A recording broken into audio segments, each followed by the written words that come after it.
La vascularisation du cœur est assurée par deux artères. On a l'artère coronaire droite et l'artère coronaire gauche.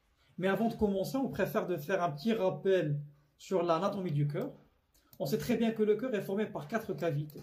On a les 2 atriums, l'atrium droit et l'atrium gauche, et on a aussi 2 ventricules, un ventricule droit et un ventricule gauche. Les ventricules sont séparés par un septum qui s'appelle le septum interventriculaire. Donc, déjà, on trouve ici un sillon qui s'appelle le sillon interventriculaire droit. Et dans la phase diaphragmatique, on trouve le sillon interventriculaire postérieur. Donc, on a antérieur et postérieur. Et entre l'atrium et le ventricule, on trouve le sillon atrio-ventriculaire droit. Et de l'autre côté, on trouve le sillon atrio-ventriculaire gauche. Les sillons parce que les artères coronaires passent à travers ces sillons.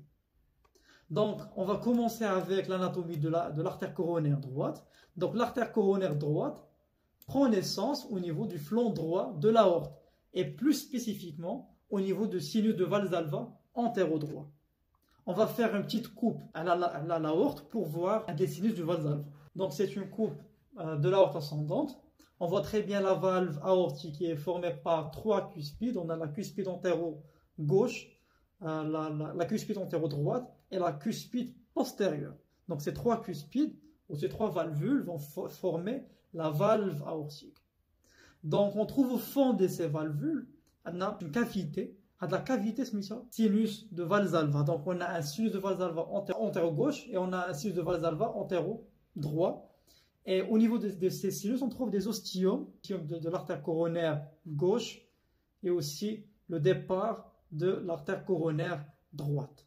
Donc l'artère coronaire droite, il va passer entre l'auricule droite et le tronc de l'artère pulmonaire avec un trajet antérieur vers le bas et vers la droite. Après, il va descendre verticalement dans le sillon atrio-ventriculaire droite et au niveau du bord droit du cœur, il va libérer l'artère marginale droite. Voilà l'artère marginale droite. L'artère marginale droite. Après, elle va contourner le bord droit pour se trouver dans la face diaphragmatique ou la face inférieure.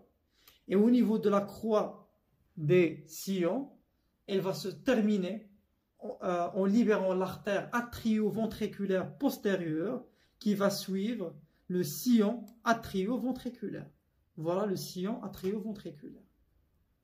Donc l'artère coronaire gauche, il prend naissance au niveau du sinus de Valsalva antéro-gauche et puis il va passer derrière le tronc de l'artère pulmonaire. Il passe entre l'auricule gauche et le tronc de l'artère pulmonaire. Et puis, il va rapidement donner ces 2 branches terminales qui sont l'artère interventriculaire antérieure et l'artère circonflexe.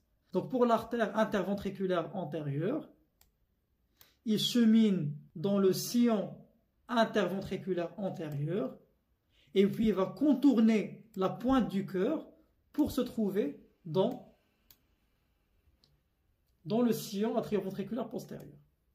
Et au cours de son trajet, il va libérer des artères diagonales qui sont superficielles et des artères perforantes qui vont perforer le septum pour vasculariser le septum. Alors que pour l'artère circonflexe, il va suivre le sillon atrio-ventriculaire gauche et au niveau du bord gauche du cœur, voilà le bord gauche du cœur, il va libérer des artères marginales gauche. Il va contourner le bord gauche pour se terminer dans la face diaphragmatique du cœur. Pourquoi ils s'appellent les artères coronaires? Parce qu'ils forment une couronne autour du cœur. Voilà la couronne.